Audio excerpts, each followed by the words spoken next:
एक तो ये मालूम करना है कि हमारे प्रोसेस में हम कुछ फैक्टर्स जो अप्लाई कर रहे होते हैं, क्या उनमें कोई रिलेशनशिप है?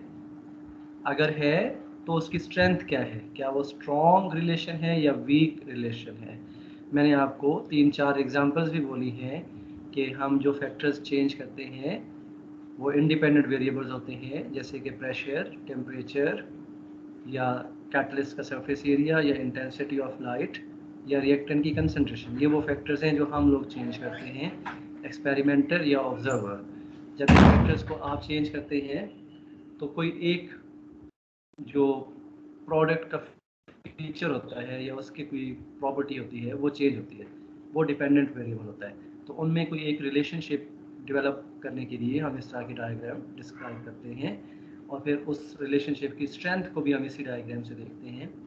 और मैंने आपको कहा कि ये दो तरह का हो सकता है, स्ट्रॉन्ग को रिलेशन शो करने वाला भी हो सकता है और वीक को रिलेशन शो करने वाला भी हो सकता है। जो स्ट्रॉन्ग को रिलेशन शो करेगा that is called the narrow cloud, जो वीक को रिलेशन शो करेगा that is called the wide cloud. अच्छा, और फिर इसमें if data are scattered very close to trend it shows strong relationship, otherwise it is weak relationship. अच्छा जी, अब नेक्स्ट हमारे पास नंबर 6 पे आ गए हम जी। 7 QC टूल्स में नंबर 6 ही है ना? Yes sir. नंबर 6 है जी हिस्टोग्राम। हिस्टोग्राम, ये हिस्टोग्राम भी आप लोगों ने बेसिक मैथमेटिक्स में कहीं ना कहीं ज़रूर पढ़ा होगा, 7th-8th क्लास में मुझे याद है जहाँ तक, वहाँ पर इसका थोड़ा सा इंट्रोडक्शन था हिस्टोग्राम का। ये ग्राफ्स की मुख्तलिफ शक्लें हैं। हिस्टोग्राम के साथ आपने पाई चार्ट भी पढ़ा होगा, लाइन ग्राफ भी पढ़ा होगा। तो ये हिस्टोग्राम जो है ये भी उसी तरह का ग्राफ लायकी है। इससे भी आप डेटा को एनालाइज करके ग्राफ में अरेंज करके और प्रोडक्ट में जो डिफेक्ट्स हैं उनको आप फाइंड आउट कर सकते हैं और उनके रूट कॉजेज़ तक पहुंच सकते हैं। तो ये भी एक क्वालिटी कंट्रोल टूल के तौर पर इस्तेमाल किया जाता है हिस्टोग्राम। ये हिस्टोग्राम जो यहाँ आपके सामने डायग्राम दिखाई गई है, इसमें अराइवल्स पर मिनट एक्स एक्सिस पर और उनकी फ्रीक्वेंसी वाई एक्सिस पर। अराइवल्स पर मिनट किसी कंपनी में वर्कर्स की अराइवल होगी, वो इन्होंने एक ग्राफ में यहाँ पर शो किया हुआ है। अच्छा, उसके बाद जो या हो सकता है सॉरी डिफेक्ट्स की अराइवल हो किसी प्रोसेस में, उनको भी यहाँ पर इस डायग्राम में शो किया जा सकता है। तो बहरहाल ये इस तरह का जो बार ग्राफ है ना, इसको ही हम हिस्टोग्राम कहते हैं। इसका introduction, histogram displays the variation with the process, also called a frequency distribution. और vertical rectangular bars showcase the frequency of data। Frequency का मतलब होता है number of times of occurrence of that reason या that happening. तो number of times जो है वो फ्रीक्वेंसी, तो ये लेस फ्रीक्वेंसी को शो कर रहे हैं, और ये वाला जो है ये हाई फ्रीक्वेंसी को शो कर रहे हैं। तो जो हाइट ऑफ द रेक्टेंगल होती है, हाइट ऑफ द रेक्टेंगल जो है ये फ्रीक्वेंसी को शो कर रहा है कि कोई कॉज जो है वो कितनी बार आ रही है, कम या ज़्यादा। तो हाइट ऑफ द रेक्टेंगल या height of the bar shows the frequency, यानी occurrence, number of times that cause occur, ये फ्रीक्वेंसी होगी। तो vertical rectangular bar showcase the frequency of data. अच्छा, present the large amount of data. Histogram का फ़ायदा ये है कि इसमें हम जहाँ पर हमें कोई ऐसा प्रोसेस हो जहाँ पे हमारे पास बहुत ज़्यादा डेटा अवेलेबल हो, उससे हम इस तरह के डायग्राम में आसानी से प्रेजेंट कर सकते हैं। तो लार्ज अमाउंट ऑफ डेटा को प्रेजेंट करने के लिए हम हिस्टोग्राम का सहारा लेते हैं। डिटेल्स में तो अभी हम जा नहीं रहे हैं, हम डेफिनेटली हर एक जो QC टूल है उसका इंट्रोडक्शन पढ़ रहे हैं। अगर डिटेल में जाना शुरू कर दें तो फिर हमारे पास बहुत ज़्यादा डेटा हो जाएगा कि किस तरह का लार्ज अमाउंट ऑफ डेटा हो, किस तरह से उसको प्रेजेंट करते हैं, उन बातों की तरफ हम नहीं जा रहे हैं। हम जस्ट देख रहे हैं कि एक वे ये है क्वालिटी कंट्रोल का, और वो कहाँ पर अप्लाई होता है, उसका टारगेट क्या होता है, ऑब्जेक्टिव क्या होता है। मैंने हाँ, और हमारे लिए यही इम्पोर्टेंट है, हमारे लेवल तक हमें इतनी बातें ही अभी हमें चाहिए। इसका हिस्टोग्राम का पर्पस क्या है जी? To show the frequency distribution of set of measurements और allows one to quickly visualize what is going on within a large amount of data। तो इसका बेनिफिट जो है कि किसी प्रोसेस में अगर बहुत ज़्यादा हमारे पास ऑब्जर्वेशंस हैं, बहुत ज़्यादा डेटा है, तो उसको रिप्रेजेंट करने के लिए और उसकी प्रेजेंटेशन के लिए, एनालिसिस के लिए हम हिस्टोग्राम का सहारा देते हैं। मेरा ख्याल है ये आप लोगों ने कहा था कि ये 6th है, तो ये तो एंड 7th ही था। 7 QC टूल्स जो हैं ये भी कंप्लीट हो गए हैं। ये कौन कौन से हैं आपको यहाँ पर भी नज़र आ जाएंगे। कंक्लूजन है इन 7 QC टूल्स के टॉपिक का। तो ये 7 यहाँ पर भी नज़र आ रहे हैं, 1 2 3 4 5 6 एंड 7, और उनके एब्रीविएशंस मैंने यहाँ पुट किए हैं। पहले वाला FC, FC को PFC भी कह सकते हैं। क्या मतलब होगा FC का? जो आप 7 पढ़ चुके हैं, FC किसके लिए एब्रीविएशन है?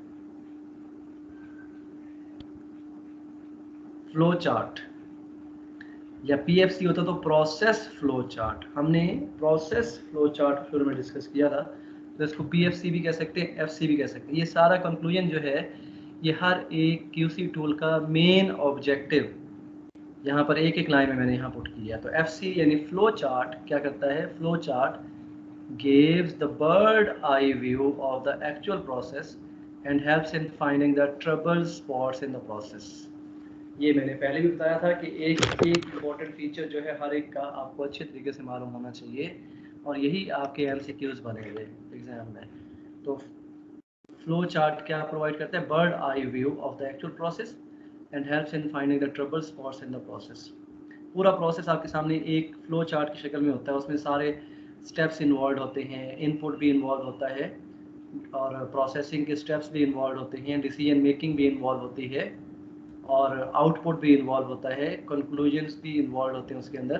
तो आप एक ही शीट के ऊपर पूरे प्रोसेस को देख रहे होते हैं, और जहाँ ट्रबल्स होती हैं वो भी पॉइंट आप इंडिकेट कर देते हैं या हाईलाइट कर देते हैं। तो वो QC टूल जो बर्ड आई व्यू प्रोवाइड करता है पूरे प्रोसेस का, दैट इज फ्लो चार्ट या प्रोसेस फ्लो चार्ट। दूसरे नंबर पे है CS, दिस इज चेक।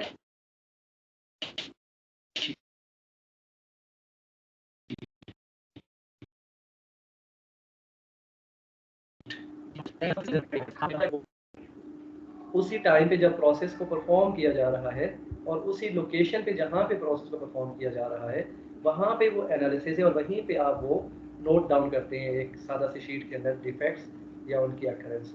तो check sheet confirm the physical presence of the defects and defectives. अच्छा, उसके बाद एज का मतलब क्या होगा? हिस्टोग्राम।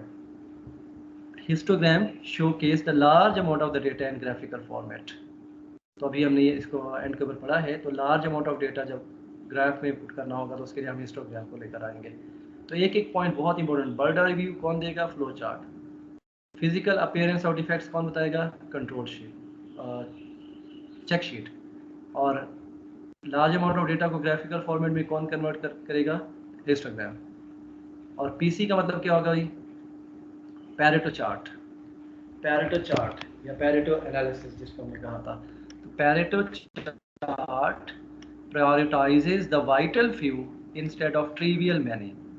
ये मोस्ट इम्पॉर्टेंट कॉजेज को अलहदा करने में हेल्प करेगा पैरेटो चार्ट। फिर उसके बाद C&E diagram, cause and effect diagram, जिसको इशिकावा डायग्राम भी कहा था हमने, फिश बोन भी कहा था। Cause and effect diagram helps in finding the possible causes for a problem. तो वो मैंने 4Ms प्रिंसिपल और 4Ps प्रिंसिपल भी कल आपको बताया था, वो इसी के लिए था, पॉसिबल कॉजेज और अ प्रॉब्लम। फिर SC इज स्कैटर चार्ट। ये स्कैटर डायग्राम हमने भी पढ़ा था, स्कैटर चार्ट कह लें या स्कैटर डायग्राम कह लें। Confirms the relationship between two variables. इसका हमने अभी टारगेट यही देखा था, जब मैंने आपको बताया कि दो वेरिएबल्स में रिलेशनशिप है, स्ट्रॉन्ग है या वीक है, उसके लिए हम स्कैटर चार्ट यूज़ करते हैं। CCS control chart. Control chart signifies the process variation and give warning when data go beyond control limits। तो ये 7 QCs का जो कंक्लूजन है ये आपके सामने है कि हर एक जो टूल है वो किस तरह से हेल्पफुल होता है डेटा को एनालाइज करने में और डिफेक्ट्स की कॉजेज़ को फाइंड आउट करने में। तो ये जो है बहुत इंपॉर्टेंट पेज है आप लोगों के लिए, ये वाला जो आपके सामने इस वक्त है। जितना पीछे हमने डेटा पढ़ा है ये उसी का एक नट शेल में एक कंक्लूसिव पॉइंट ऑफ व्यू है। तो इसको आपने ख़ास तौर पे अच्छे तरीके से इसी को ही अगर आप तैयार कर लेंगे तो मेरा ख्याल है जो भी MCQs आएंगे ना इनमें से 7 QC टूल में से वो इन्हीं 7 पॉइंट्स में से या 7 लाइन्स में से हो सकते हैं। तो विद दैट QC टूल्स का टॉपिक जो है वो कंप्लीट हो गया। अब हमारा जो चैप्टर 2 हमने स्टार्ट किया है उसका एक पहला इम्पॉर्टेंट टॉपिक हमने कंप्लीट कर लिया है और वो था क्वालिटी कंट्रोल और क्वालिटी कंट्रोल टूल्स। अब हम पढ़ेंगे क्वालिटी एश्योरेंस। अब हम पढ़ेंगे क्वालिटी एश्योरेंस। अच्छा, कोई एक स्टूडेंट रिवीजन के लिए, मेरी आदत होती है मैं लाजमी रिवाइज करता हूँ क्योंकि ऑनलाइन में पढ़ रहे हैं तो मुझे नहीं पता आप लोगों के फेस एक्सप्रेशन और किस तरह से आप लोग इस चीज़ को देख रहे हैं। कोई एक स्टूडेंट इन जो बोल्ड एब्रीविएशन है इन की फुल फॉर्म बताता जाए जल्दी से, ताकि एक बार फिर फाइनली पता चल जाए कि कौन से 7 QC टूल्स हैं। जल्दी से कोई एक स्टूडेंट इसको बता दें कि ये तरतीब से क्या क्या है, FC क्या है, CS क्या है, H क्या है, PC क्या है। जी बेटे। फ्लो चार्ट है, ठीक है, चेक शीट है, हिस्टोग्राम है, पेरिटो चार्ट है, कॉज एंड इफेक्ट डायग्राम है, स्कैटर चार्ट है और बाद में कंट्रोल चार्ट है। बिल्कुल ठीक है। अच्छा, मैंने एक बात ये भी बोली थी कि आसानी से याद रखने के लिए आप लोग चाहे तो एक निमोनिक भी बना सकते हो खुद से, किसी ने डेवलप किया इन 7 के लिए ख़ास तरतीब बनाने के लिए, ताकि आसानी से आपको याद रहे कि ये 7 QC टूल्स हैं। किसी ने कोई कोशिश की है? अगर नहीं तो फिर भी कर लीजिएगा और फिर बाकी स्टूडेंट्स को बता दीजिएगा, क्योंकि आपको मैं बताऊं कि जब हम लोग स्टूडेंट थे तो हम यही कोशिश करते थे कि जहां हमारा बहुत ज़्यादा डेटा होता था ना नोट्स में तैयार करने के लिए, तो हम उनके लिए शॉर्टकट ऐसे निमोनिक्स बना लेते थे। उससे हेल्प मिल जाती है हमें तैयार करने में और ड्यूरिंग एग्ज़ाम आपके जहन में आसानी से आ जाता है कि ये वाला निमोनिक इस टॉपिक के लिए था। तो ये कोई स्टूडेंट बना लीजिएगा, कोई इंटरेस्टिंग सा सेंटेंस बना लीजिएगा, मुझे ना कहिएगा, आपको मैंने असाइन किए काम।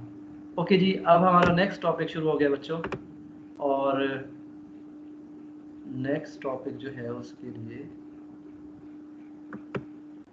यहाँ पर तो अच्छा, इस शीट में ना हेडिंग मिसिंग है बच्चों, हेडिंग मिसिंग है इसमें। तो हेडिंग जो है वो 3 है, ये जो नेक्स्ट शीट है ना इसमें 3 हेडिंग है। मैं आपको ना अभी अलग से शो करता हूँ। नेक्स्ट टॉपिक हमारा जो है वो एक्चुअली इस शीट की हेडिंग में होना चाहिए।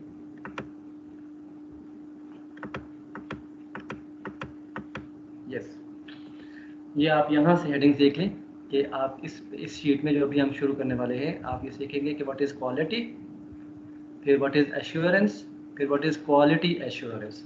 तो हमारा जो टॉपिक अभी शुरू हो रहा है, मैं आप लोगों को पहले से ही वार्न कर दूं कि जो टॉपिक अभी मैं शुरू कर रहा हूँ इसमें भर के डेटा है, मतलब इतनी ज़्यादा थ्योरी है, पेजेस के पेजेस भरे हुए हैं। मैंने आप लोगों के लिए उस डेटा को फिर भी कट शॉर्ट करने की कोशिश की है। और ये ज़्यादा जो टॉपिक है ना ये रीडिंग से ज़्यादा ताल्लुक़ रखता है कि इसको अगर रीड करके कुछ एक हम अपने जहन में ही एक मैप बना लें इसका तो ज़्यादा बेहतर रहेगा, क्योंकि इतना ज़्यादा थ्योरी है इस टॉपिक के अंदर कि इसको तो मुकम्मल तौर पे तैयार करना पॉसिबल ही नहीं है। तो पहले से ही आपको वार्न कर रहा हूँ कि इसको हमने जल्दी पढ़ना है, लेकिन बहुत ज़्यादा थ्योरी है तो इसकी रीडिंग के तौर पर इसको अभी हम ले रहे हैं। जो बहुत इंपॉर्टेंट पॉइंट्स होंगे उनको हम एंड के ऊपर हाईलाइट कर लेंगे, रिवाइज कर लेंगे। लेकिन QC टूल्स में जितना भी टॉपिक पढ़ाया है वो सारा का सारा इंपॉर्टेंट था, वो सारा का सारा आपने तैयार करना है। क्वालिटी एश्योरेंस में क्योंकि टॉपिक है ही बहुत ज़्यादा तो सारा का सारा आपको तैयार करना पॉसिबल नहीं होगा, उसमें कुछ पॉइंट्स को फिर एंड के ऊपर हम हाईलाइट करेंगे। मैंने पहले से वार्न कर दिया कि लॉट ऑफ थ्योरी पैराग्राफ इसके अंदर आपको देखने को मिलेंगे। तो पहली शीट के अंदर पहले जब हम टॉपिक शुरू कर रहे हैं, हमारा टॉपिक है क्वालिटी एश्योरेंस। पहले हमने पढ़ा है 7 QC टूल्स, अब हम पढ़ने वाले हैं क्वालिटी एश्योरेंस कॉन्सेप्ट और उसका इंट्रोडक्शन। फिर नेक्स्ट हमारे पास जो टॉपिक होगा ना वो हमारे पास होंगे, वो आपको मैंने बताया था IQ, OQ, DQ, PQ, वो हमारा टॉपिक होगा एंड के ऊपर इस चैप्टर में, वो भी इसी क्वालिटी एश्योरेंस के टूल्स हैं। अच्छा जी, तो पहली शीट में आप 3 चीज़ें देखेंगे, क्वालिटी क्या है, एश्योरेंस क्या है, फिर उनका कॉम्बिनेशन क्वालिटी एश्योरेंस क्या है। तो लेट्स स्टार्ट। ये जो हमारे पास है ना, इसमें चूंकि हेडिंग नहीं आ रही थी, मैंने आपको वहाँ पर वैसे दिखा दिया। पहले क्वालिटी की डेफिनेशन है। क्वालिटी क्या है, आप जो आम तौर पे मीनिंग जानते हैं, आप कहते हैं ये चीज़ की क्वालिटी बहुत अच्छी है, या कहते हैं ये पुअर क्वालिटी है, या कहते हैं इसकी क्वालिटी इतनी बेहतर नहीं है, इसको और ज़्यादा बेहतर करें। आम तौर पे एनालिस्ट का काम यही होता है कि उसने कस्टमर्स को सेटिस्फाई करना होता है। वो जो प्रोडक्ट प्रिपेयर कर रहा होता है उसका ज़हन में रहना चाहिए कि जब भी किसी बंदे के पास पहुँचे, किसी कस्टमर के पास मेरी जो प्रोडक्ट प्रिपेयर्ड है ये पहुँचे, तो उसकी ज़बान से यही बात निकले कि बेस्ट क्वालिटी है। तो टारगेट यही होता है कस्टमर से बुलवाना कि बेस्ट क्वालिटी प्रोडक्ट है। और जब मुख्तलिफ ब्रांड्स और मुख्तलिफ कंपनीज़ की प्रोडक्ट्स बन के आ रही होती हैं, तो कंपटीशन यही होता है। लोग ज़्यादातर क्वालिटी को देखते हैं, प्राइसेस को नहीं देखते, क्वालिटी को देखते हैं। तो एनालिस्ट का काम है क्वालिटी कंट्रोल करना प्रोडक्ट की। और अगर किसी इंडस्ट्री में अच्छे एनालिस्ट हैं और वो क्वालिटी कंट्रोल अच्छा प्रोवाइड कर रहे हैं, क्वालिटी एश्योरेंस को बेहतर करें, तो उनका प्रोडक्ट भी बहुत अच्छा जाएगा और वो ब्रांड जो है वो ज़्यादा इन होगा लोगों में। अगर कहीं पर एनालिस्ट ज़्यादा अच्छा काम नहीं कर रहे हैं और प्रोडक्ट की क्वालिटी को अच्छा कंट्रोल नहीं कर रहे हैं, तो उनका फिर प्रोडक्ट जो है वो मार्केट में ज़्यादा कंपटीशन नहीं दे सकेगा। तो क्वालिटी टर्म जो है, इसके क्या मीनिंग्स हैं, ये यहाँ पे आपको नज़र आ रहा है कि quality is extremely hard to define and it is simply stated fit for use और पर्पस। फिट फॉर यूज़ मतलब आपने सपोज दैट आप फर्टिलाइज़र लेके आए हैं। फर्टिलाइज़र जो है वो किस पर्पस के लिए आप लेकर आए हैं, पहले तो ये आपको पता होना चाहिए। उस पर्पस के लिए उस फर्टिलाइज़र को फिट होना, पर्पस ये है कि आपकी जो फसल है ना उसको फल लग रहा है और आप चाहते हैं कि उसका फल जो है वो अच्छा बने। तो आपका जो फर्टिलाइज़र परचेज़ करने का पर्पस है वो आपके फ्रूट्स की बेटर प्रोडक्शन है। तो आप ऐसा फर्टिलाइज़र लेके आएंगे जो फ्रूट्स की ग्रोथ और उनकी राइपनिंग और उनकी प्रोडक्शन में हेल्प करे। तो उसके लिए आप जब एनालाइज करेंगे फर्टिलाइज़र को, तो आप जो काम कर रहे हैं आप उसकी क्वालिटी चेक कर रहे हैं कि क्या इसकी क्वालिटी है कि ये हमारे फ्रूट्स की प्रोडक्शन में हमें ग्रोथ में हेल्प करे। या फिर सपोज दैट कि आप कोई मेडिसिन परचेज़ करना चाहते हैं, तो मेडिसिन आप किस पर्पस के लिए ले रहे हैं। सपोज दैट कि आप फीवर के लिए मेडिसिन ले रहे हैं, तो आप जो मेडिसिन ले रहे हैं कि आपके वो फीवर को कंट्रोल करने के लिए फिट है। तो क्वालिटी का एक आसान मीनिंग यही बताया गया कि फिट फॉर यूज़ और purpose. It is all about meeting the needs, मैंने पहले ही बोला है, it is all about meeting the needs and expectations of customers with respect to functionality, design, reliability, durability and price of the product. ये सारी चीज़ें matter करती हैं। कस्टमर्स की सेटिस्फेक्शन को मीट करना बहुत मुश्किल होता है।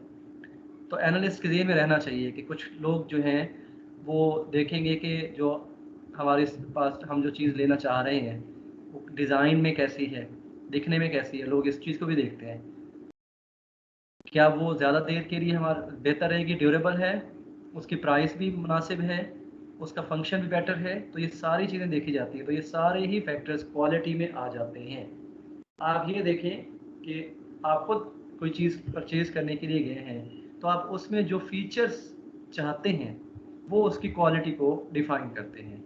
तो एक एनालिस्ट जो उसकी क्वालिटी को कंट्रोल कर रहा है इंडस्ट्री में, जब वो प्रिपेयर हो रहा है, तो उसके ज़हन में रहना चाहिए कि कस्टमर की डिमांड क्या है, मार्केट डिमांड क्या है, लोग क्या चाहते हैं उस प्रोडक्ट से मुतालिक। तो वो सारे फैक्टर्स जो कस्टमर्स डिमांड है वो तो पूरे नहीं हो सकते, लेकिन उनमें से ज़्यादातर फैक्टर्स को तो कंट्रोल किया जा सकता है। तो इसी चीज़ की जो एडजस्टमेंट होगी वो क्वालिटी होगी। अच्छा जी, क्वालिटी के बाद एश्योरेंस क्या चीज़ है। Assurance is nothing but a positive declaration on a product और सर्विस। वो डिक्लेरेशन लिखे होते हैं कि हमारा जो प्रोडक्ट है, सपोज हम शैम्पू या सोप की बात करते हैं, उसके ऊपर उन्होंने बड़े बड़े स्टैम्प लगाए होते हैं, लिखा होता है कि डैंड्रफ कंट्रोल शैम्पू के ऊपर लिखा होता है, या फ्रेश स्कैल्प, या इस तरह से लॉन्ग एंड हेल्दी हेयर। तो वो एश्योरेंस एक्चुअली दे रहे होते हैं कि हमारा ये जो प्रोडक्ट आप शैम्पू यूज़ करेंगे तो ये डैंड्रफ कंट्रोल करेगा।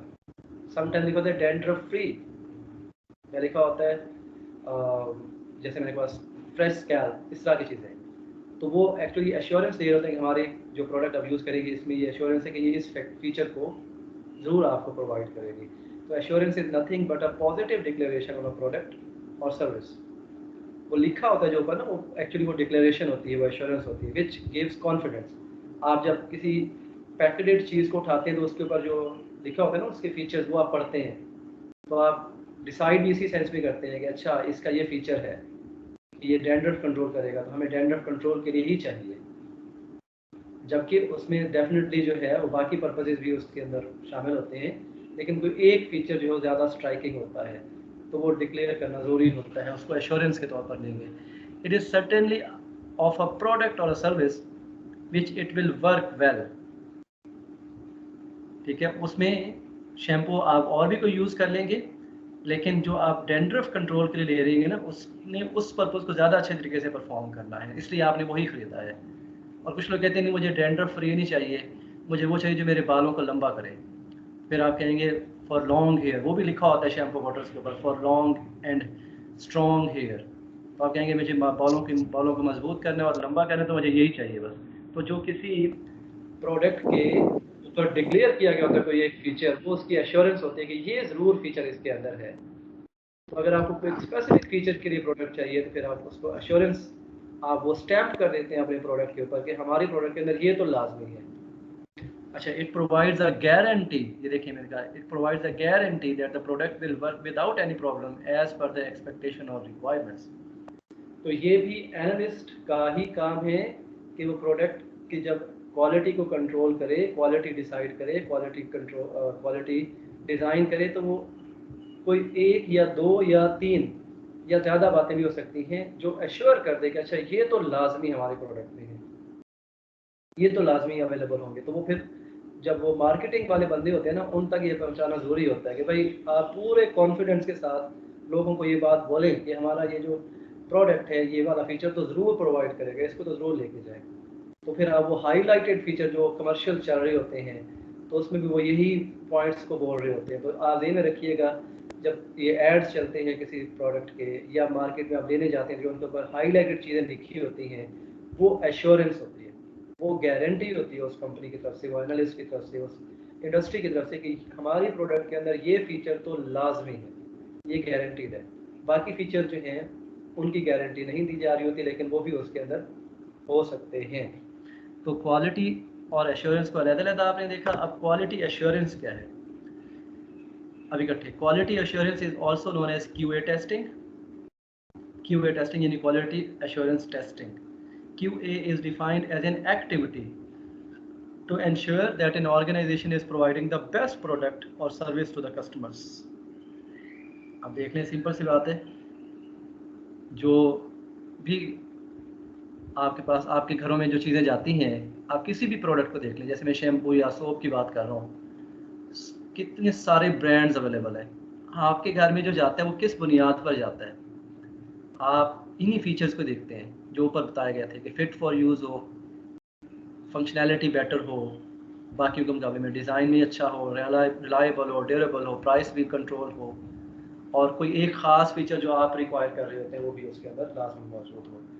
तो ये इसी चीज़ को जब इंडस्ट्री में लोग उस प्रोडक्ट को प्रिपेयर कर रहे होते हैं तो इन डिमांड्स को मीट करने के लिए जो प्रोसेसिंग करते हैं, जो टेस्टिंग करते हैं, उसको क्वालिटी एश्योरेंस कहते हैं या क्वालिटी एश्योरेंस टेस्टिंग कहते हैं।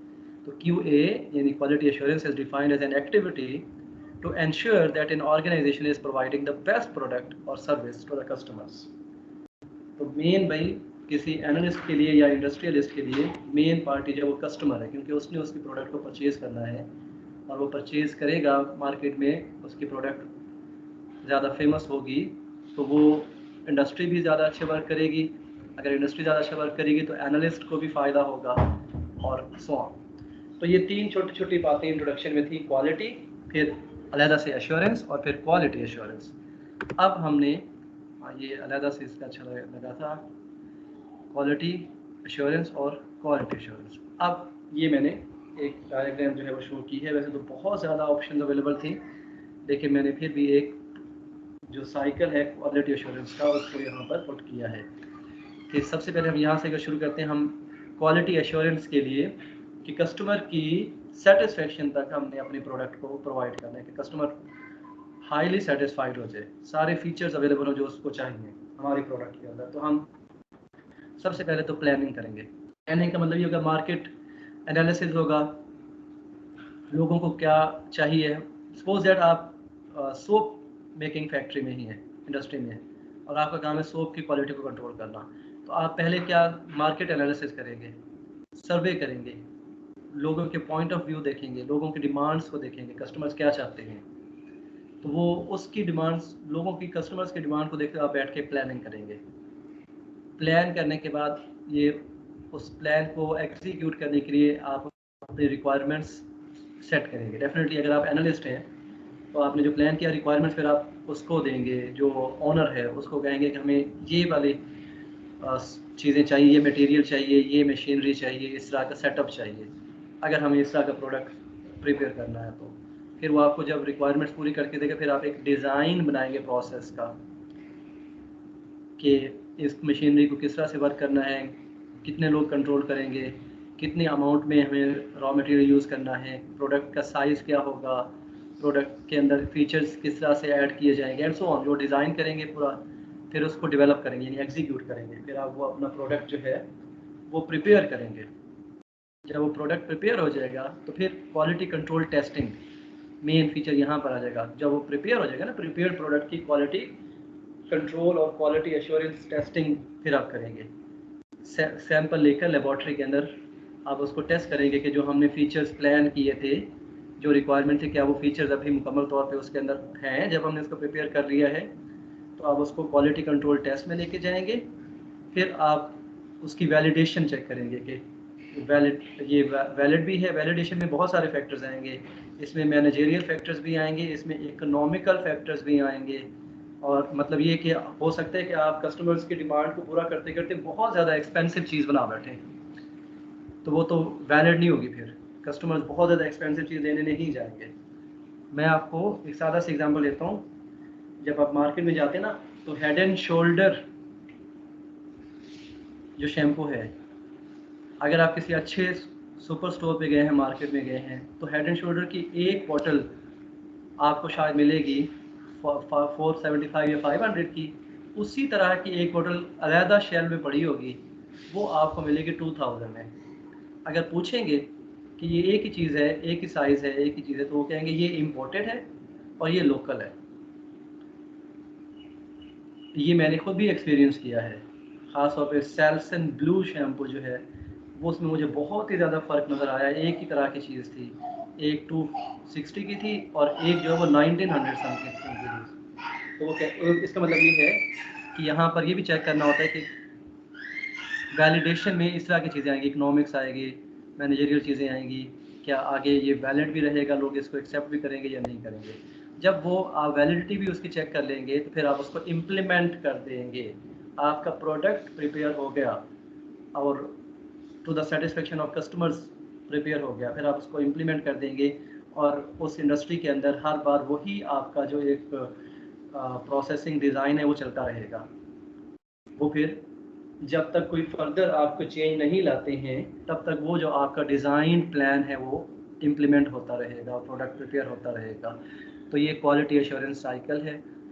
इसमें फैक्टर्स को आप ज़रूरी नहीं है, मैं आपको ये नहीं कह रहा कि इनको याद करना है, ये मैंने पहले कह दिया। भाई क्वालिटी एश्योरेंस का टॉपिक में बहुत ज़्यादा थ्योरी है, इसको याद करने की कोशिश नहीं करनी। ये रीडिंग है और उसमें से आपने पॉइंट्स कंक्लूड करने और अपने ज़हन में मैप बनाना है इससे मुतालिक। अच्छा, क्वालिटी एश्योरेंस को एक्चुअली अब वो जो बहुत ज़्यादा डेटा है ना, उसको हम जल्दी से देख लेते हैं। क्वालिटी एश्योरेंस का पर्पस क्या है? Helping standards committee with their work.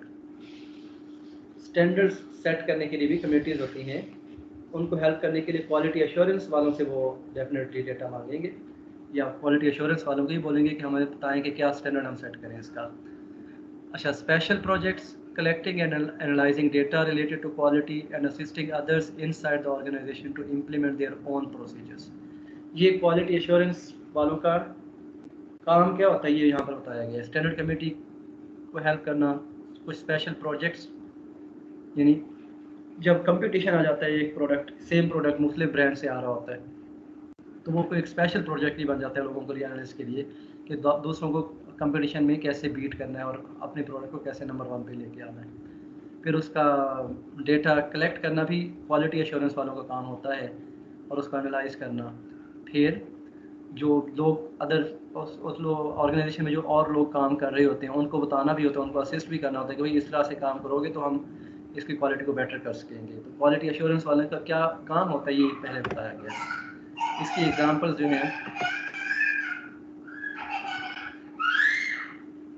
Forming and leading corrective action teams to make specific improvements.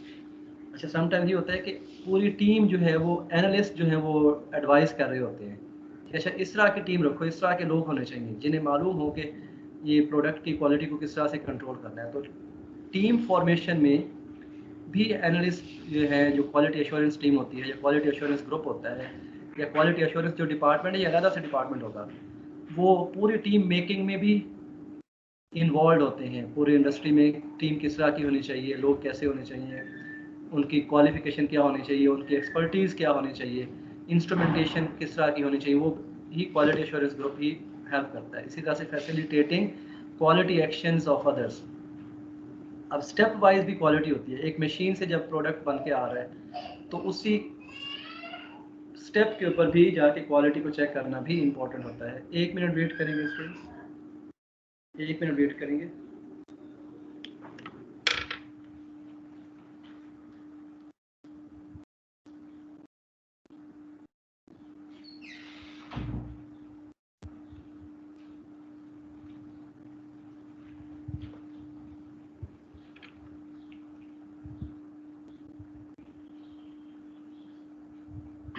Hello, हाँ जी स्टूडेंट्स, आवाज़ आ रही है मेरी आपको? Yes sir. Yes sir.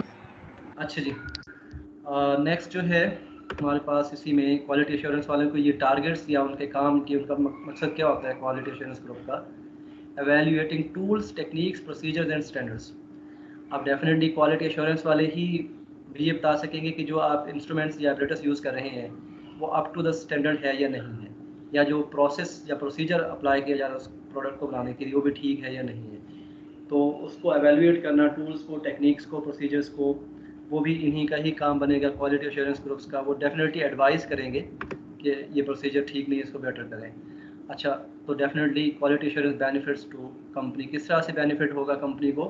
Quality assurance group का होना क्यों लाजिम होता है, किसी कंपनी को क्वालिटी एश्योरेंस ग्रुप का क्या फ़ायदा होता है, ये आप नीचे अभी देखने वाले हैं। Quality assurance can serve the company by assessing a process and recommending improvements. पूरा जो प्रोसेस वो चला रहे हैं ना, उसको वो असेस करते हैं। वो ऊपर बताया एग्जाम्पल में किस तरह से वो असेस करेंगे, और फिर वो इम्प्रूवमेंट कैसे करनी है उस प्रोडक्ट में, उसकी रिकमेंडेशन भी बताते हैं कि ये वाला जो सिस्टम है ना, जब आप कैलेंडरिंग कर रहे हैं, सपोज दैट कैलेंडरिंग का मतलब होता है किसी बड़ी शीट को छोटे छोटे थिन पीसेज में कन्वर्ट करना। तो कहेंगे ये कैलेंडरिंग का जो काम है ना, इसको ज़रा चेंज कर दो। मतलब एक एग्जांपल मैंने लिए है। या हो सकता है कि किसी जगह पे कहेंगे जो फ्रेगरेंस आप लोग ऐड कर रहे हो ना, ये फ्रेगरेंस के लिए आप लोग जो सिस्टम है ये चेंज कर दें, या फ्रेगरेंस को ही चेंज कर दें। या समटाइम्स कहेंगे ये जो पैकिंग आप लोग कर रहे हो ना, ये पैकिंग का जो कलर है ना, ये इतना हाईलाइटिंग नहीं है या आई कैचिंग नहीं है, तो कलर को चेंज कर दो। या कहेंगे ये जो आप अपने प्रोडक्ट के फीचर्स बता रहे हो ना, ये भी लोगों के माइंड में डायरेक्ट नहीं जाके हिट कर रही है, तो इन फीचर्स को बताने का अंदाज़ तब्दील कर दो।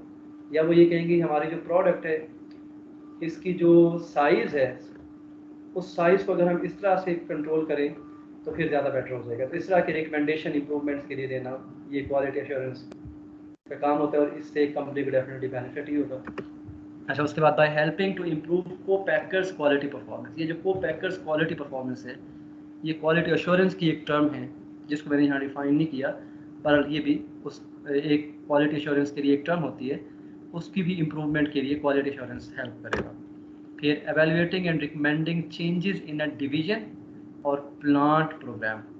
किसी एक हिस्से में, इंडस्ट्री में पूरी इंडस्ट्री को तो नहीं चेंज करवाएंगे वो डेफिनेटली, किसी एक हिस्से में जहाँ पे हो सकता है रॉ मटेरियल मिक्सिंग हो, जहाँ पे हो सकता है चिलिंग का प्रोसेस हो, किसी एक पार्ट को प्रिपेयर करने के बाद उसको चिलिंग किया जा रहा हो, तो वहाँ पर वो उसको एवेल्युएट करके उसको रिकमेंड कर देते हैं कि ये वाला काम करो, चिलिंग इतने टेम्परेचर पे करो या इतनी देर के लिए करो, या मिक्सिंग जो है वो इस तरह से करो, इस कंटेनर में करो और इतनी देर के लिए मिक्सिंग करनी चाहिए, या स्टरिंग इस तरह से करो। ये भी इन्हीं क्वालिटी एश्योरेंस का काम ही होगा। और डेफिनेटली वो एनालिस्ट ही होंगे जो केमिस्ट्री भी जानते होंगे, जो इन सारी चीज़ों को भी जानते होंगे। फिर क्वालिटी, जो शुरू में हमने पढ़ा है वही दो चीज़ें थी अभी, क्वालिटी एश्योरेंस का टारगेट, उनके ऑब्जेक्टिव क्या होते हैं, काम क्या होता है, फिर वो कंपनी को किस तरह से बेनिफिट होता है उनका। अब क्वालिटी ऑडिट, आप ऑडिट के बारे में तो जानते होंगे। ऑडिट हमारा अपना भी डेली होता है, हम अपना भी, जिसको इस एहतसाब कहते हैं। तो हर जगह पे ऑडिट ज़रूरी होता है कि चीज़ें जो हैं वो ठीक चलती रहें। इसी तरह से एक इंडस्ट्री में भी ऑडिट होता है, मुख्तलिफ़ चीज़ों का ऑडिट होता है, तो क्वालिटी एश्योरेंस का भी ऑडिट होना चाहिए। तो क्वालिटी एश्योरेंस का ऑडिट क्या है ये हम देखने वाले हैं। क्वालिटी ऑडिट इसको कहते हैं। Each person with responsibility for a portion of the quality program should conduct regular assessment of the quality assurance and its operation. एक तो क्वालिटी एश्योरेंस वाले जो ग्रुप है ना, वो खुद ही अपना ऑडिट करते रहें, खुद ही देखते रहें कि हमने जो काम किया है वो up to the scale, up to the standard है या नहीं है, या किसी दिन में हमने कोई गड़बड़ तो नहीं कर दी। तो हर बंदा जो क्वालिटी एश्योरेंस ग्रुप का है वो खुद भी अपना ऑडिट करता रहे और अपने पूरे काम का ऑडिट करना चाहिए। फिर फर्दर भी आगे आप देखेंगे, in addition there should be a systematic review of the quality program by an authority that is not directly responsible for the process of or its operation. Such a review is quality audit. अच्छा, एक तो खुद company के अंदर के जो employees हैं वो खुद भी इसमें इन्वॉल्व हो सकते हैं ऑडिट में, कि वो बताते रहें जी ठीक है कल जो प्रोडक्ट बना था आज भी वैसा ही बना है, या अगर वो थोड़ी सी तब्दीली आई है तो वो बता दें फ़ौरन कि अच्छा ये हो गया है जी, थोड़ा सा मसला पड़ गया है। तो ये ऑडिट ही होता है डेफिनेटली। या बहुत ये भी हो सकता है कि एक थर्ड पार्टी ऑडिट होता है, जो आजकल कुछ ऐसी ऑर्गेनाइजेशन है जो सिर्फ ऑडिटर्स होते हैं, जो ऑडिट करते हैं, हम जाके वो हायर करते हैं मुख्तलिफ इंडस्ट्रीज़ ऑडिटर्स को, ऑडिट कंपनीज को, कि आएँ और हमारे इंडस्ट्री में मुख्तलिफ जो ऑर्गेनाइजेशन है या मुख्तलिफ डिपार्टमेंट्स हैं या मुख्तलिफ डिवीजन का ऑडिट करना आते हैं। तो वो अभी हम आगे देखने वाले हैं। There are two types of quality audits, internal audits and third party audits. An internal audit is a review conducted by employees of the organization. कि आप विद इन द ऑर्गेनाइजेशन खुद ही से एक दूसरे को देखते रहे कि आप काम ठीक कर रहे हैं या आप लेजी हो गए हैं या आपका काम में कुछ डेफिशिएंसी आ रही है तो उसको कंट्रोल कर लें, ये इंटरनल ऑडिट होगा। तो वो एक जो मैनेजर होता है, इनफैक्ट जब आप एक एनालिटिकल लेबॉर्ट्री में जाते हैं एज एनालिस्ट, तो वहाँ भी बहुत सारे लोग काम करने वाले होते हैं, कुछ आपसे सीनियर होते हैं, कुछ आपसे जूनियर होते हैं, कुछ एक चीफ होते हैं। हो सकता है आप चीफ एनालिस्ट बन के जाएँ तो फिर का पूरा जो लेबॉर्ट्री का सेटअप होगा वो आपके अंडर आ रहा होगा। तो आपके वो जो सब ऑर्डिनेट्स हैं उनका ऑडिट आप खुद कर सकते हैं, और आपका ऑडिट जो है वो एक्सटर्नली करवाया जा सकता है। तो ऑडिट बहुत ज़रूरी है, चीज़ों का, प्रोसेस का भी और लोगों का भी। A third party audit is conducted by an outside organization. ये मैंने कहा है कि आजकल तो स्पेशल ऑडिट कंपनीज बनी हुई हैं जो मुख्तलिफ इंडस्ट्रीज़ में या मुख्तलिफ ऑर्गेनाइजेशंस का ऑडिट करने के लिए जाते हैं। वो डेफिनेटली वो खुद ही उनको बुलाते हैं। सपोज दैट मैंने अगर एक इंडस्ट्री लगाई हुई है, यही आप कह लें, जो मैं एग्जांपल पुट कर रहा था कि मैंने कॉस्मेटिक्स इंडस्ट्री लगाई हुई है, और मैं 6 मंथ्स के बाद ये चाहता हूँ कि मैं देखूँ कि मेरी सारी जो इंडस्ट्री की टीम्स हैं हर जगह पे, हर डिपार्टमेंट ठीक काम कर रहा है या नहीं कर रहा। तो मैं तो शायद हर फील्ड का और हर डिवीज़न का इतना एक्सपर्ट नहीं होगा, तो मैं किसी ऑर्गेनाइजेशन से कांटेक्ट करूँगा कि मैंने अपनी कंपनी का, अपनी इंडस्ट्री का ऑडिट करवाना है, तो मुझे एक टीम भेजें, मैं उसको पे करूँगा डेफिनेटली, तो फिर थर्ड पार्टी ऑडिट होगा। अच्छा, इससे फिर ये होता है कि जो लोग इन्वॉल्व होते हैं ना क्वालिटी एश्योरेंस में या प्रोसेसिंग में, वो फिर बेहतर काम करते रहते हैं कि हमारा ऑडिट भी होना है, हमारी चेकिंग भी होनी है। तो इस तरह से क्वालिटी कंट्रोल में ये बहुत ज़रूरी चीज़ है, क्वालिटी का ऑडिट। अच्छा, अब आ गया जी हमारे पास क्वालिटी एश्योरेंस टूल्स। पहले हमने पढ़े हैं QC टूल्स, अब हम पढ़ेंगे QA टूल्स। तो क्वालिटी एश्योरेंस टूल्स में सबसे पहली बात आ गई है मैनेजमेंट। सबसे पहली चीज़ है मैनेजमेंट। मैनेजमेंट डेफिनेटली जब भी कोई इंस्टीट्यूशन डेवलप होता है, जब भी कोई ऑर्गेनाइजेशन बनती है, जब भी कोई इंडस्ट्री लगाई जाती है, जब छोटा सा भी कोई काम किया जाए तो सबसे पहले मैनेजमेंट ग्रुप जो है वो डिज़ाइन होता है कि कौन होगा जो इसको मैनेज करेगा। जब भी आप अपने घर में या कहीं मोहल्ले में या कहीं अपने फैमिली में सोचते हैं कि ये वाला बिज़नेस करना चाहिए, तो सबसे पहला सवाल ये होता है कि कौन होगा जो इस बिज़नेस को मैनेज करेगा। अगर आपने इंडस्ट्री लगानी है और उसमें क्वालिटी एश्योरेंस भी बड़ा बड़ा इंपॉर्टेंट फैक्टर, तो उस क्वालिटी एश्योरेंस को कौन मैनेज करेगा, तो वो मैनेजमेंट की पूरी टीम होती है। फिर वहाँ पे आपने गौर कभी सुना होगा, आपके शायद रिलेटिव्स में या आपके पेरेंट्स में भी कोई बंदा हो जो कहते हैं ये इस फलां वाली कंपनी में GM है, जनरल मैनेजर है, ये वहाँ की मैनेजमेंट का हेड है, ये क्वालिटी कंट्रोल मैनेजर है, ये क्वालिटी एश्योरेंस मैनेजर है, ये फाइनेंस मैनेजर है, ये अकाउंट्स में मैनेजर है। तो जहाँ पर भी मैनेजर के वर्ड आ रहा होगा वो मैनेजमेंट टीम में होंगे। तो क्वालिटी एश्योरेंस टूल में सबसे पहला जो टूल है वो है मैनेजमेंट। तो किसी इंडस्ट्री की मैनेजमेंट जितनी अच्छी होती है उतना ही अच्छा जो है उनका प्रोडक्ट बनता है। डेफिनेटली अच्छा प्रोडक्ट का मतलब ये है कि उनकी क्वालिटी जो है वो ज़्यादा कंट्रोल रहती है और क्वालिटी एश्योरेंस जो है वो बेहतर रहती है। तो management is strong and basic tool of quality assurance. तो one of the most important, देखें यहाँ पे मैंने मेंशन किया, one of the most important components of quality assurance program is the laboratory or industry. In the laboratory था, ये is the in the laboratory or industry are the comprehensive management document which should describe in detail the management structure of the laboratory or industry। इसमें बस ये is नहीं है, ये इन है। कैसे देखें, one of the most important components of quality assurance program in the laboratory or industry are the comprehensive management, यानी एक extensive management group document which should describe in detail the management structure of the laboratory or industry। Such documentation should provide clearly defined communication channels and a clear reporting structure। अच्छा, ये अब management हम लोग नहीं, हमारा topic management नहीं है, हालांकि मैनेजमेंट जो है ये पूरा एक सब्जेक्ट है। मैंने पहले भी कहा था कि डेटा बहुत सारा है, बस आपने एक मैपिंग जो है अपने ज़हन में लेनी है। अगर मैं हर एक पॉइंट को एक्सप्लेन करना शुरू कर दूँ हम बहुत स्लो चल रहे होंगे फिर। अच्छा, उसके बाद within that structure each member of staff should be able to locate his or her on job description. इसको JD कहते हैं, जॉब डिस्क्रिप्शन को ना। तो कहते हैं हर बंदे को अपनी JDs पते होने चाहिए कि अगर मैं जा रहा हूँ ना अपने ऑफिस में, अपनी इंडस्ट्री में, अपनी वर्क प्लेस पे, तो मेरी JDs क्या हैं ये क्लियरली पता होना चाहिए। जिसमें आप ये भी कह सकते हैं अगर दूसरों के काम में टांग अड़ाएंगे ना, फिर अपना काम भी ठीक नहीं करेंगे, दूसरे के काम को भी ख़राब करेंगे, फिर डेफिनेटली क्वालिटी एश्योरेंस जो है वो तो डिस्टर्ब हो गया। तो हर पर्सन को, मैनेजमेंट का रूल ये है कि हर पर्सन को अपने JDs पता होने चाहिए बहुत क्लियरली कि मेरी जॉब ये है, मेरा काम ये है।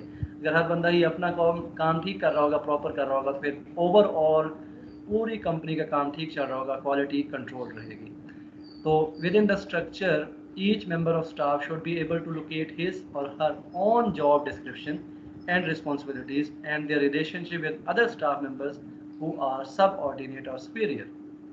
तो ये बहुत इंपॉर्टेंट फैक्टर है मैनेजमेंट में कि आप अपना काम अच्छे तरीके से जानें और अपने सब ऑर्डिनेट्स को या सीनियर्स को या अपने सुपीरियर्स को आपने किस तरह से हेल्प आउट करना है, करना भी है या नहीं करना, या किस स्टेज के ऊपर उनके साथ आपने मिल के काम करना है, ये सबसे पहले क्लियर होना चाहिए हर पर्सन को जो किसी इंडस्ट्री में या लेबॉर्ट्री में काम कर रहा है। अब सपोज दैट कि आप जो है वो ये C&K कंपनी है, कैल्विन एंड क्लाइन, फ्रांस की कंपनी है, उस पर आप लग गए हैं एनालिस्ट। तो आपको जब तक क्लियरली पता नहीं होगा कि मेरा काम क्या है और मैंने अपने किस पर्सन को रिपोर्ट करनी है और किस से मैंने काम लेना है, तब तक आप अच्छा काम नहीं कर पाएंगे। तो इसलिए सबसे पहली बात मैनेजमेंट में ये बताई जा रही है कि डॉक्यूमेंटेशन करें। डॉक्यूमेंटेशन में स्ट्रक्चर पूरा बताया गया हो कि किस तरह से ये सारा सिस्टम चलेगा। फिर उसमें हर पर्सन की जेडीज जो है वो क्लियर हो। उसके बाद जी from a stable management base all the other components of quality assurance can be put in place. देखें, आपको ये बताया जा रहा है कि सबसे पहली इम्पॉर्टेंट बात है स्टेबल मैनेजमेंट। उस स्टेबल मैनेजमेंट की बेस पर भी आप सारे बाकी क्वालिटी एश्योरेंस के काम जो है कंपोनेंट्स जो उनको तरतीब दे सकते हैं, उनको आप एक ऑर्डर दे सकते हैं। Management document should specify the role of quality assurance within the laboratory and clearly define who is responsible for each area and activity. 1934 में इंडिया का शहर जो भोपाल है, वहाँ पर इंडस्ट्री, जो हमारे पास इंडस्ट्री की हिस्ट्री है ना, उस इंडस्ट्री की हिस्ट्री का सबसे बड़ा एक्सीडेंट हुआ था 1934। मैं जो बात करना चाह रहा हूँ वो गौर से सुननी है आप लोगों ने, ये इस पॉइंट के साथ रिलेटेड है जो अभी बोला गया है। मैं जो बोलना चाह रहा हूँ ये ज़रा गौर से सुनना आप लोगों ने। मैंने ये बोला है कि 1934 में इंडिया का शहर भोपाल, सुना आप लोगों ने भोपाल का नाम? मैंने सुना है? जी सर, सुना हुआ है। हाँ, तो वो भोपाल में ना एक इंडस्ट्री थी जो इंसेक्टिसाइड्स बनाती थी। इंसेक्टिसाइड यही जो हम मच्छर मार स्प्रे, कीड़े मार अद्वियात, ये चीज़ें। तो उसमें 1934 में इंडस्ट्री की हिस्ट्री का सबसे बड़ा एक्सीडेंट हुआ था 1934 में। वो इतना बड़ा एक्सीडेंट था इंडस्ट्री में कि उससे जो पोल्यूशन पैदा हुई थी ना, जो गैसेस, जो पॉइजनस गैसेस एवॉल्व हुई थी, वो इंडस्ट्री के 7 किलोमीटर रेडियस तक उन्होंने अफेक्ट किया था। यानी अगर इंडस्ट्री जहाँ पर थी तो उसके हर तरफ 7 किलोमीटर का एरिया अफेक्ट हुआ था, और उस एरिया में आने वाले तमाम जानवर मर गए थे, दरख्त सारे जल गए थे। वहाँ पर जो आबादी थी वो लोग कुछ अपाहज हो गए, कुछ ब्लाइंड हो गए, कुछ मर गए, बहुत ज़्यादा। वहाँ पे रिपोर्ट की जाती है कि कोई 700 से ज़्यादा लोग जो है वो मर गए थे उस एक्सीडेंट की वजह से। तमाम जानवर मवेशी वो भी मारे गए थे, दरख्त सारे जल कट सड़ गए थे। तो वो बहुत बड़ा एक्सीडेंट था।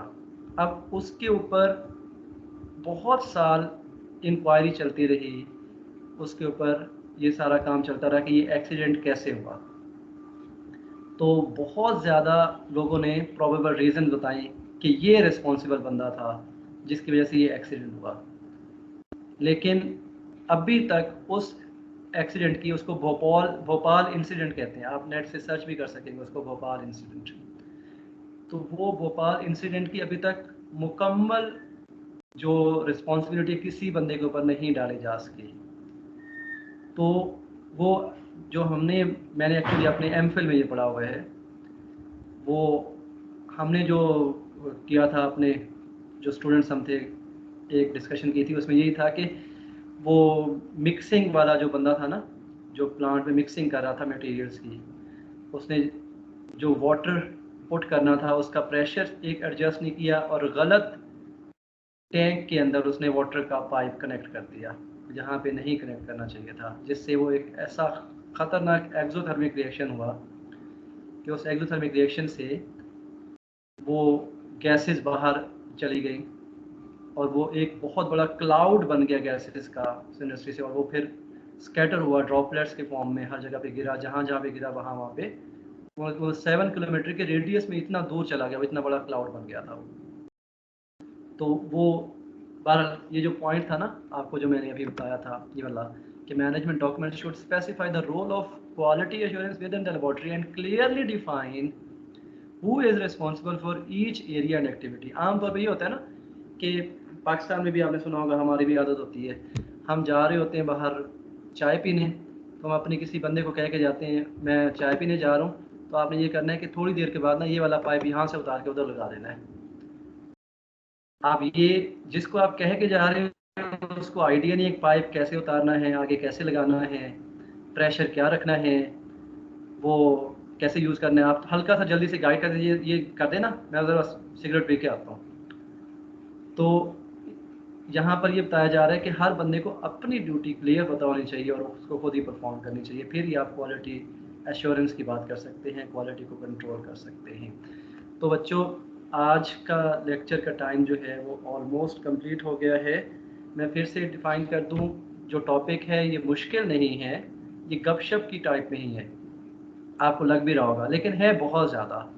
तो मैंने आपको ये तीसरी चौथी बार बोल रहा हूँ कि इसको वर्ड टू वर्ड याद करने की बिल्कुल ज़रूरत नहीं है, इसको रीड आउट करने की ज़रूरत है, और उस रीडिंग से मैपिंग की ज़रूरत है। माइंड मैपिंग ये होता है कि आप ज़हन में बना लें, या एक शीट के ऊपर सेंटर में लिख लें क्वालिटी एश्योरेंस, और उसके साथ कनेक्टर्स लगा के उसके टूल्स लिखते जाएं, और उनमें से जो कंक्लूसिव पॉइंट्स है वो साथ में मेंशन करते हैं। तो एक ही शीट के ऊपर ना आपको वो क्वालिटी एश्योरेंस का डेटा आपके ज़हन में रहेगा, अच्छा ये चीज़ होती है क्वालिटी एश्योरेंस। तो जो मेन थीम है वो तो आप लोगों को मैंने बता दिया हुआ है कि कस्टमर सेटिस्फेक्शन तक अपना प्रोडक्ट बनाना है। मार्केट में आपका ही प्रोडक्ट जो है वो ज़ुबान ज़दे आम हो, लोग जो है वो जाएँ तो यही कहें कि हमें बस यही प्रोडक्ट चाहिए। तो उसके लिए आपको क्वालिटी कंट्रोल करना पड़ती है, और उस क्वालिटी कंट्रोल के लिए क्वालिटी एश्योरेंस ग्रुप होता है। उस क्वालिटी एश्योरेंस ग्रुप की क्या रिस्पॉन्सिबिलिटी होती हैं, उसके क्या टूल्स हैं, यही हमारा टॉपिक चल रहा है। अच्छा भाई, मैं अभी अटेंडेंस डाउनलोड कर लूँ, अगर आप लोगों ने कुछ पूछना है तो पूछ सकते हैं।